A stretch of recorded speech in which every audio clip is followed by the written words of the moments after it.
Good morning, everyone. Welcome to On the Prowl. Aleksander Barkov, the Cornerstone, episode 3, with very special guest Colby. Colby, how are you today? I'm doing good. How are you doing? Good, doing very well. Doing very well. Um, Colby he writes for the Associate for the Florida about the Florida Panthers for the Associated Press, the Palm Beach Post, and he has a new venture called Pucks and Palms, and we're going to talk about that here in a little bit. But I would be remiss not to start our podcast today talking about Johnny Gaudreau. I think anybody who has had anything ever to do with the game of hockey has just been incredibly affected by this horrific tragedy. What are your thoughts about all this, Colby? Yeah, you could tell from just everyone's reactions to the terrible news that it's pretty much a brotherhood here in the hockey community, and everybody is affected by this. You saw the news. Two families are now without fathers, brothers, sons, uncles.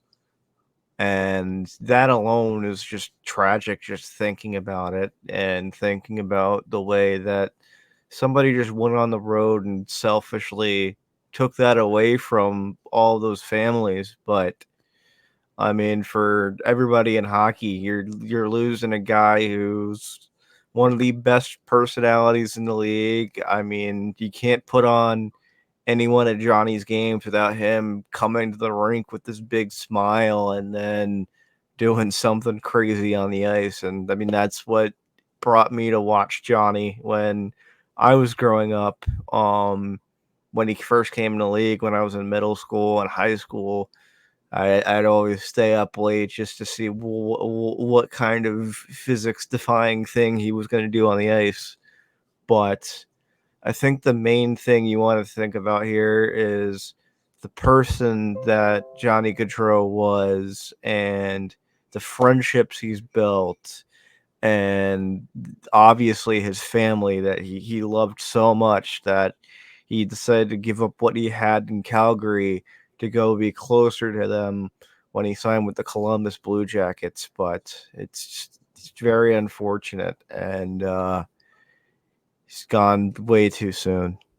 Yeah, and I was very hopeful because I'm also a Blue Jackets fan, and I was very hopeful he was going to be a cornerstone of a rebuild for them. They hired a new coach this year who I really like. I think he can finally maybe kind of get them on the right course. There's a lot of things with management I think that need to change there, but they had Johnny there, and Johnny was a nice cornerstone piece for that franchise. And one of the things that was so important about him was he was out there in the community in Columbus. He was shaking hands. He'd run into people. He would stop and take photos with them.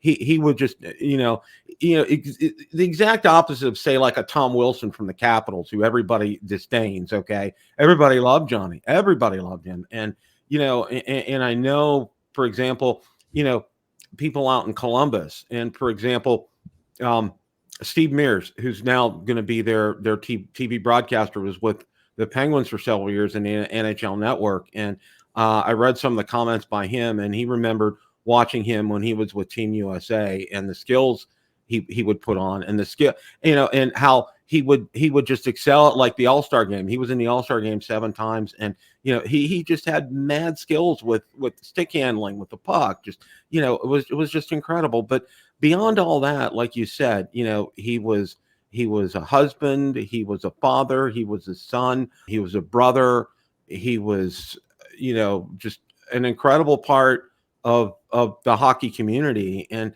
I think Lanny McDonald put it best. I don't know if you saw the post he put out there from the Flames. He said, take it easy, guys. When you're having some pickup games up in heaven with the guys that are already there.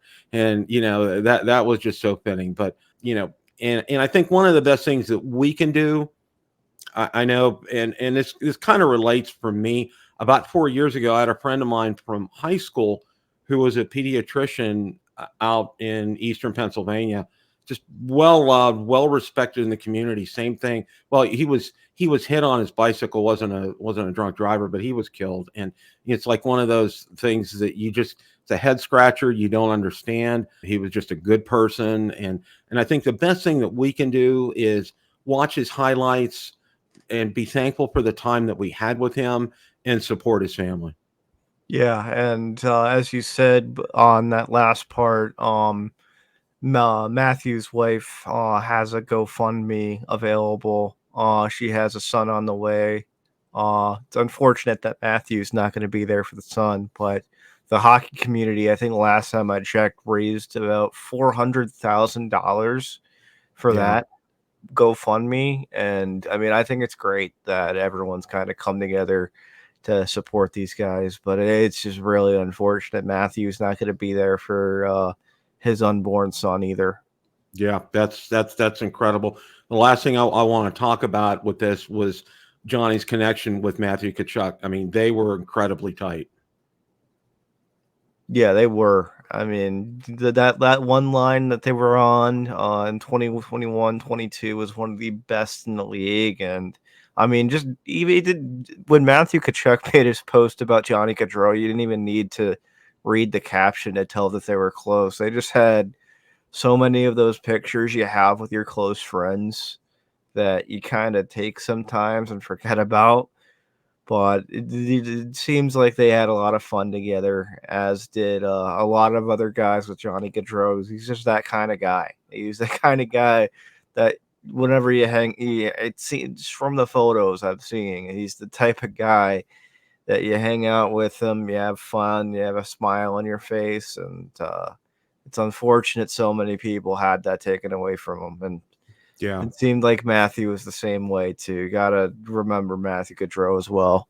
Yes, that's so important, Colby, because while we kind of focus on Johnny, his brother Matthew was every bit as important as him, and it's a devastating loss for the family. It really is, especially it was on the heels of his sister's wedding, and wow, that just you can't put words into it, and and you don't try to sit here judge or say anything. You just for example, that GoFundMe, you donate to the GoFundMe and you go to part of vigils. I know there's been several vigils outside Nationwide Arena in Johnny's memory already. And I know it's really hit a lot of people pretty hard. But the best thing, and I think I don't know if it's irony or what, but the home opener for the Blue Jackets is against the Panthers. And, what a, especially, with Matthew Tkachuk being there, that just is, there's just not really a sense of irony, but a sense of, destiny, I think. Yeah, Sam Bennett too. I mean, both Johnny and Yeah. Sam Bennett came into the league the same year, and they basically grew up together. So, I mean, this has to be hitting Sam pretty hard. He's definitely in my thoughts personally for after dealing with the guy for 3 years. I haven't really seen him say anything, so I'm hoping Sam's holding up all right. But I mean, Yeah, that's a me guy that too. Sam came into the league with. Yeah, I agree. I agree 100%. Well, we had 2024 was, I don't want to call it a Cinderella year, but I think it was, I think we were building up to that with the Panthers. And, I can do a whole episode on Bill Zito, but that's not the focus of today. But I think one of the best things that this franchise has ever done, and one of the most important things they've ever done, was sign Alexander Barkov and get him. And, uh, first of all, what I want to do is I want to look at them by the numbers, and I'm just going to throw this up here real quick because I think it's so important. Alexander Barkov in Panthers history: games played 737 first, goals 266 first, assists 445 first, points 711 first, plus minus plus 123. He's second to Gustav Forling. Power play goals 75 first, power play assists 140. He's second to Jonathan Huberdeau. Power play points 215 first. Shorthanded goals 12, tied for second with Radek Dvorak. Shorthanded assists 7, tied for first. Shorthanded points 19, second, tied with Radek Dvorak. Game winning goals 48 first. Game winning assists 77 first. game-winning points, 125 first, and oh, captain, our captain. You know, and I got to say this, Colby, he has, you know, besides the skills, the one thing I see all the time with him is his vision on the ice. It's just insane. It really is. Yeah, I mean, you could see him when he was playing with Sam Reinhart last year, especially. I mean, those two clicked because Sasha has eyes on the back of his head pretty much, and he's able to make these plays, thread these passes, and Sam Reinhart was just there to clean up the garbage in front of the net, or he's right there in the slot to get a get a quick goal, and that connection really lit up the league last year. But I mean, it's just the sheer amalgamation of skills that Barkov has between his defense, which is pretty much all world, like better than most NHL defensemen. Even he's that good at just shutting down each team's number one center. I mean, you saw it throughout the playoffs. I mean, when he was playing against Austin Matthews last year, he couldn't get anything going. When he was playing against David Pastrnak or Nikita Kucherov this year, those guys couldn't get anything going either. And in Game 7, he locked down Connor McDavid. So you have that aspect of his game.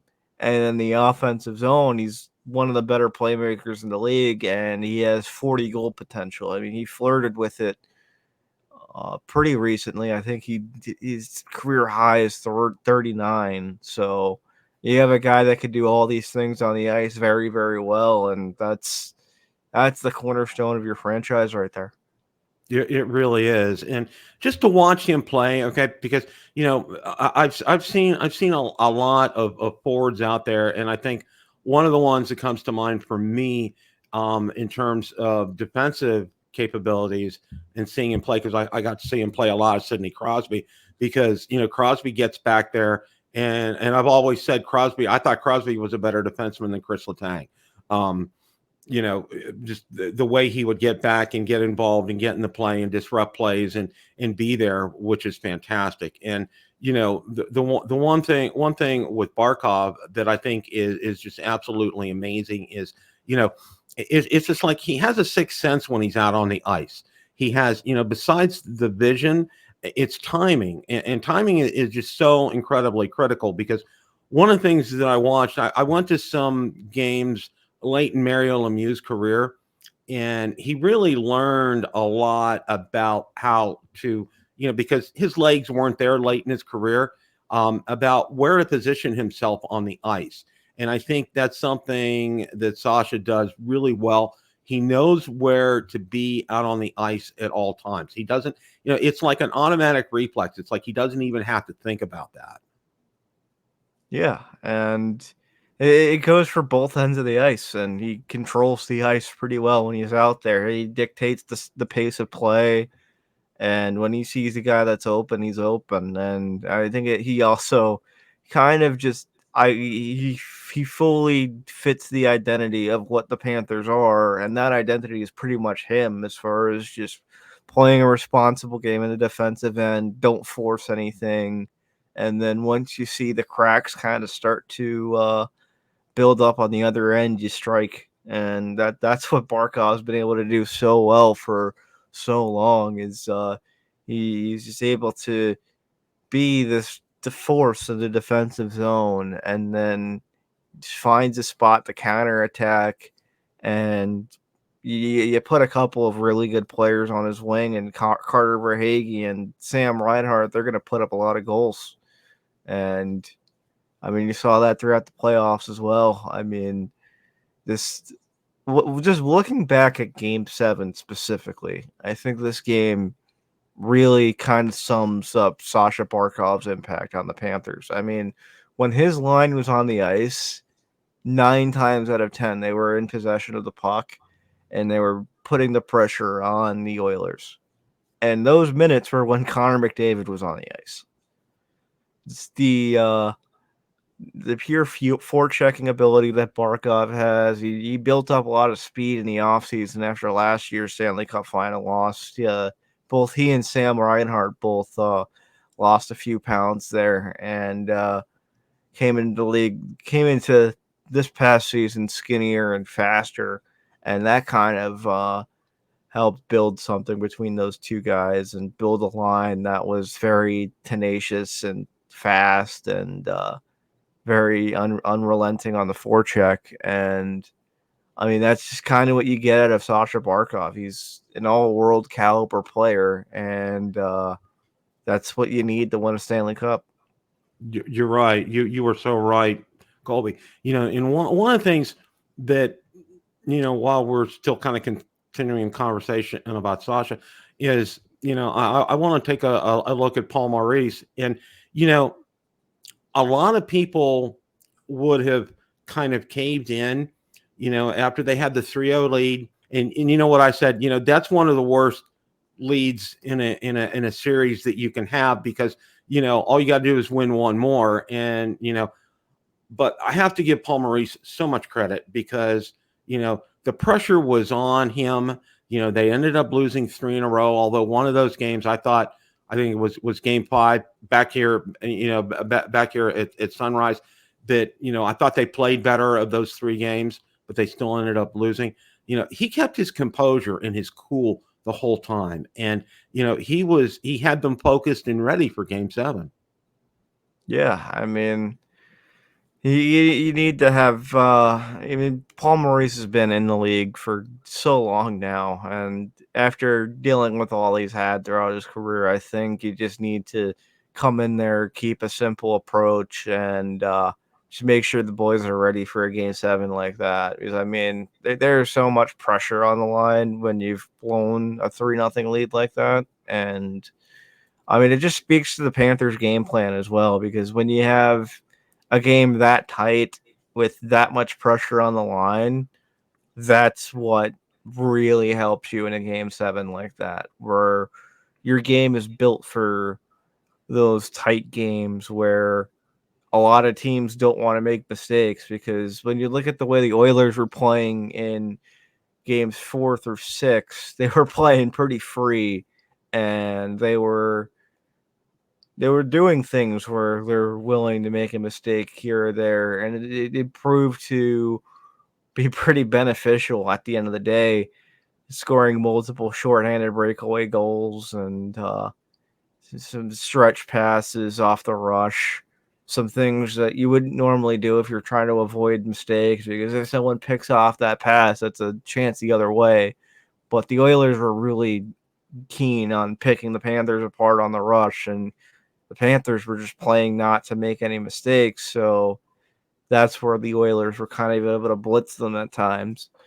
So when you put that into game 7, an environment where both teams are trying to play their cleanest, tightest game, and you have the Panthers taking advantage of an early opportunity, I think they were playing the game on their terms and the way they've been playing hockey all year. And that's really where Paul Maurice's system and where he came in to kind of help them win this game. Well, and I also have to say this too. In game 7, I think Bob kind of lost his focus in 4, 5, and 6, but he regained that in game 7. I mean, he was laser focused in game 7. And those last 2 minutes of game 7, he was making incredible, just typical Bob saves. Okay. We say typical, but, because we're used to it. But, you hear the announcers going nuts for some of the saves he was making. They were just inhuman. And he really just was so laser focused that in game 7. Yeah, I mean, he had that one cartwheel save on Connor McDavid. That one's always burned into my memory. And it's the last 2 minutes. He was very, very, very structured in net, and he made some incredible saves. But he was the big hero there in that game 7. He came up with big save after big save and kind of allowed the Panthers to get themselves in a position to win. And I mean, you can't forget about the biggest save of the game from Dmitry Kulikov. Mm-hmm. That one, he led to the game-winning goal. So Gotta Right. give some credit to Dmitry Kulikov too. That was an insane save. And you know what? And I heard, and I don't know if it was one of the announcers on Sportsnet or Ray Ferraro. I think Ray Ferraro said, so, almost always, they make great save is made at one end, and then they come down and they score. And, and it was just, yeah, you know what? I had a feeling right then and there that the Panthers were going to score. I didn't know how. I didn't know who was going to do it. And Reinhart was, he sniped it, and it was just a perfect shot. I mean, I've seen that video from all angles of his goal, and it was a perfectly placed shot. Skinner was partially screened on it, and it could not have been better. Carter Verhaeghe doesn't get enough credit for what he did on that play too. He kind of took the pass there from Kulikov, came up there with Reinhart, fed Reinhart, and then sped up all the way to the front of the net to get the screen off. So, I mean, Carter Verhaeghe did one heck of a job on that play as well. So, I mean, who else but Carter Verhaeghe to come up in that big moment? I mean, after all the big playoff goals that guy's had. So, I don't know. That's just a very perfect way to end the season, a very Florida Panthers way to end the season there. And Yeah, it really was. Well, and you mentioned Carter Verhaeghe, and I think of all what I call the unsung heroes for the Panthers, like Erod and Verhaeghe, Bennett. These guys just absolutely, are just, heart and soul and keystones and part of the puzzle for the Panthers. And just, I mean, look at all the goals that Erod had, just, timely goals. And I remember watching him when he was in Pittsburgh, and I said, you know what? If he's with the right team, he can excel. Okay, because where he was in Pittsburgh was not a good situation. The same with the Rockies. He just was not in a good situation. And he comes to Florida, and it's like a natural hand in glove fit. I mean, he fit into Paul Maurice's system perfectly. yeah, I mean, he any line that he played on and on that team, I mean, he's next to Barkov. He was a pretty good complementary piece to him and Reinhardt. And once the trade deadline came in and Tarasenko bumped him off that line, he really helped Anton Lundell out in his development and was a very good winger on his line. And then you get to the Stanley Cup final. The Panthers try him out next to Matthew Tkachuk and Sam Bennett for the first time, and he catches fire, and he's one of their best players in that series.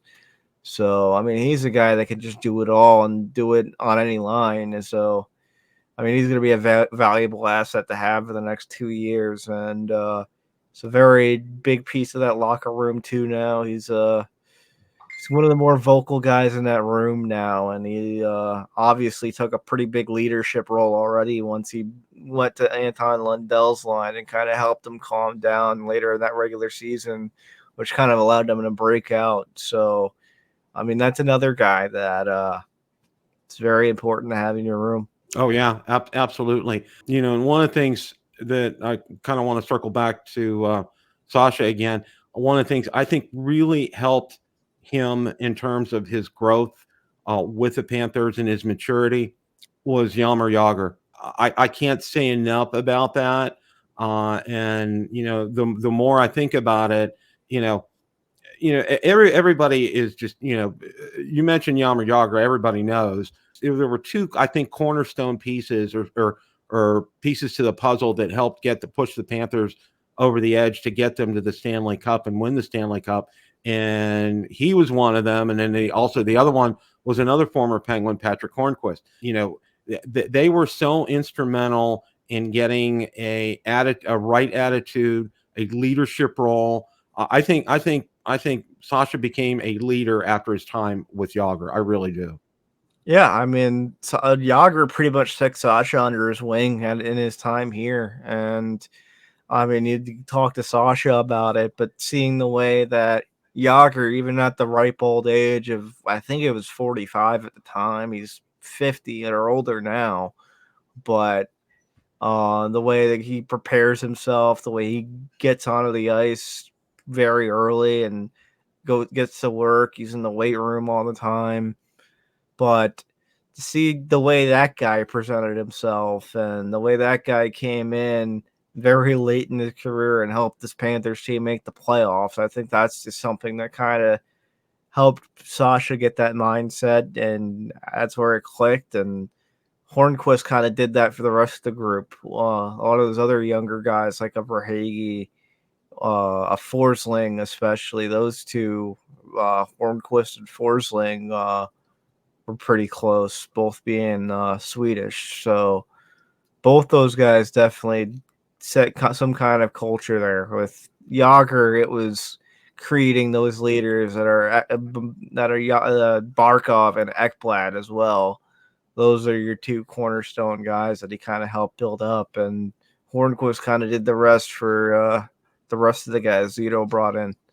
Yeah, he sure did. And one of the things that you hear, and that repeating as Stanley Cup champions is probably one of the most difficult tasks in the world. I mean, you look at it in all of sports, and the old moniker is true. It is the toughest trophy to win in all of sports because of what you have to go through in the playoffs. I mean, having to win 16 games. I mean, it is not easy. I mean, it's a grind. There's a lot to it. So, what are your thoughts about the upcoming season, Colby? Do you think the Panthers have a chance to repeat?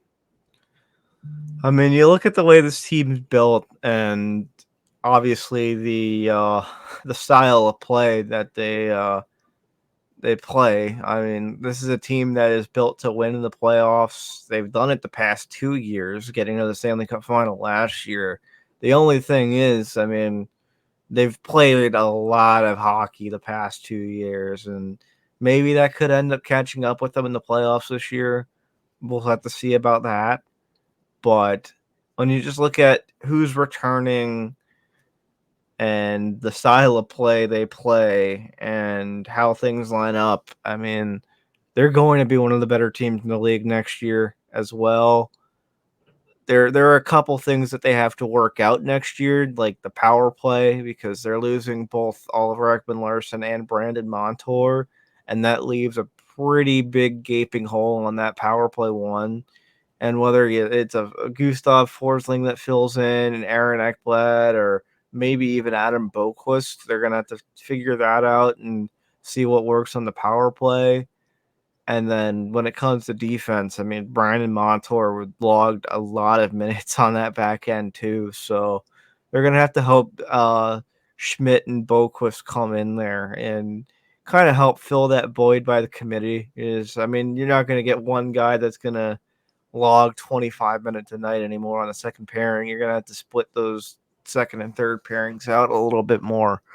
But those are the two main concerns. The penalty kill also got a little bit worse with Kevin Stenlund gone, but between Anton Lundell and some of these other centers they brought in, I think they can fill that void pretty nicely. I mean, they still got Eetu Luostarinen there, who was a very big part of that pairing as well. Barkov and Reinhart were a very good pairing on the penalty kill as well. So they didn't lose as much on the penalty kill, but Kevin Stenlund's still a hell of a player and deserves to be listed off there. So we'll have to see what happens, but they have a shot. Yeah, and that's what I was telling people. I said, I said chances are good. They'll be in a position. They'll be in the hunt. Okay, to coin a term, because it's always, like I said, it's always a grind. It's always something that especially everybody's gunning for you the next season because you're Stanley Cup champions. And I know the last repeat was the Penguins in 16 and 17, and it was a grind. And you lose people to free agency, especially Brandon Montour. And I mean, good luck and God bless in Seattle. I mean, and obviously, he needs to take care of himself, and financially speaking as well.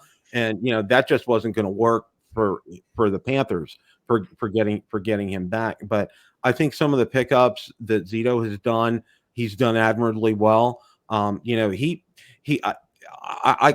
said to a friend of mine, I said, he's a great bargain basement shopper. He finds a lot of these guys like Boquist. He finds a lot of them out there, and they fit in the system. They fit in here with the Panthers and with the way, the style and tactics of their play. And the one thing I think that's really good for me is I really like what Paul Maurice has done with their system, and he's gotten the players to buy into the system.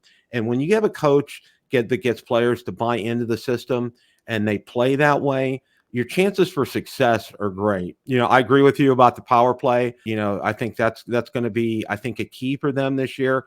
If somebody can step up and take Montour's place, especially in Ekman Larson, I think that's going to really make a difference for them. Who knows? Got a lot to look forward to. I mean, it's going to be an exciting season. I think, I'm excited. I know you're excited as well. And one of the things that I wanted to talk about here to kind of wrap things up is, you have a third venture that's coming up, and I really wanted to spend some time talking about that because I subscribed to it last night, and it's just great. I really like what you're doing here, Pucks and Palms. And why don't you enlighten us about Pucks and Palms here, Colby? Yeah, so that's gonna be where the bulk of my work's gonna be this next year. So it's a newsletter service on Substack, and you can also look at it on the website as well. You can look through all the articles that I've written so far. But I launched it last week, and I've already been running through player by player previews on each player heading into training camp. We're gonna have monthly mailbags, some analysis pieces, and some more things that I'll share with you guys as well. But it's going to be exciting, and it's nice to have a central hub for all of my work there at Pucks and Palms. So definitely check it out. Yeah, I think that's going to be great. I mean, I'm looking forward to it. I subscribe to it. Already looked through several of your articles, and just absolutely fantastic. And just want to remind people out there to go ahead and subscribe to it. And and it's a bargain to get good quality reporting like we do here from Colby. And it's just some great thoughts, analysis. Just kind of to wrap things up here, Colby. I mean, for me, just to let you know, I started following the Panthers in 2013. I moved from Ohio down to Florida when I got married in 2011. But in 2013, my wife and I drove down to Sunrise to catch a game down there. And, I was just so impressed with, first of all, with the parking, with the arena, just the whole atmosphere there. And then just the way they played, and even back then. And I thought, you know what, this is a franchise that is on the move. They're going upward. They're going, they're going to go places. They were built for success. And, things have gotten, obviously to the point where they won the Stanley Cup. And I'm really looking forward to it. I ended up, I'm a partial season ticket member. We're going to be driving down from Tampa and taking some vacation time to do that. So that's going to be fun. We're looking forward to that. So guys, just thank you so much, Colby, for your time on the show today. We really appreciate that. And please, guys, make sure you subscribe to Colby's new venture. I think that's going to be great. You think you're going to get a lot of great content, and you'll find out a lot about your Florida Panthers. I want to thank everybody for tuning in today. And as always, it's a great day for Florida Panthers hockey. Take care.